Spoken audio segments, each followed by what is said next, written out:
بسم الله الحمد لله والصلاة والسلام على رسول الله قدوميها ربط جناعسك الصوماليات يكون حجنديسة قدوميها ورشديد الصوماليات يجود أهان ورشديد كسر قيب كشيء كلن كان جناعستها كلبا ضمان مرتدى كلا قفل بوحنكو سلامي من سبديسة يمقع أو كفر كرسي السلام عليكم ورحمة الله وبركاته. waxaan rabaa inaan u mahad celino Ilaahay subhanahu wa ta'ala oo noo suuro galiyay maanta inaan kulankan quruxda badan isugu nimaadno sidoo kale waxaan u mahad celinayaa dadkii lahaa fikirkan soo bandhigida warshadada Soomaaliyeed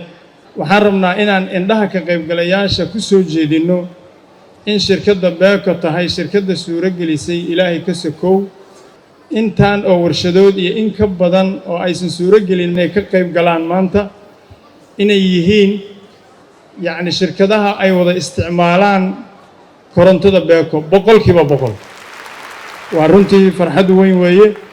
in ay shirkaddu sabab u ahayd ganacsiyada warshadayda dalka oo dhan ka jira inay aad u taabageliso oo runtii adeega ay isticmaalaan waxaan rabnaa inaan dadka u iftiimino dhammaan warshadihii iyo ganacsatadii warshadaha Soomaaliyeed ay ku soo maaxatay fikirka ah inay warshado ka hirgeliyaan dalka maadaama ay koronto ka waayeen Beko ka hor waxay geeyeen wadamada deriska ah ayay geeyeen warshadihii taas oo kordhisay shaqo la'aanta iyo inay yaraadaan dadkii takhasuska cilmiga warshadaha ku lahaa dalkeena sida bandhiga nooga muuqata waxaa cad in ganacsatadeenu arkeen kuna dhiiradeen in dalka laga heli karo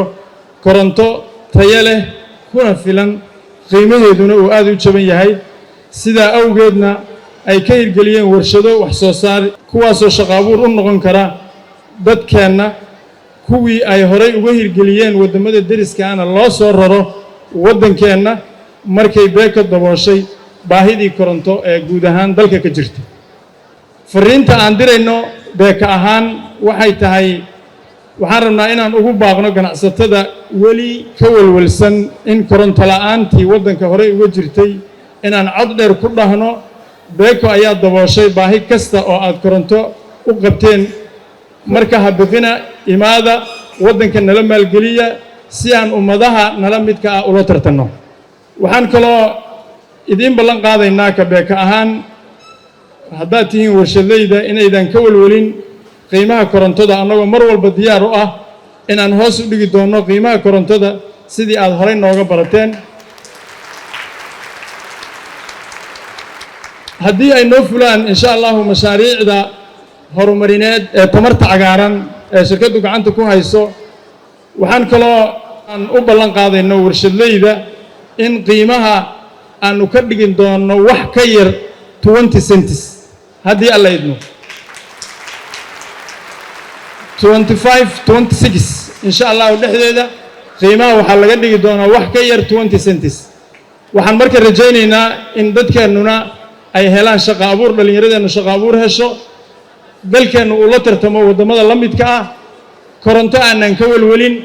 waxaan markaa idin ballan qaadaynaa koronto tayo ahaan iyo qiimo ahaanba jaban idinkuna filan insha Allah ta'ala. Assalamu alaykum wa rahmatullahi wa barakatuh.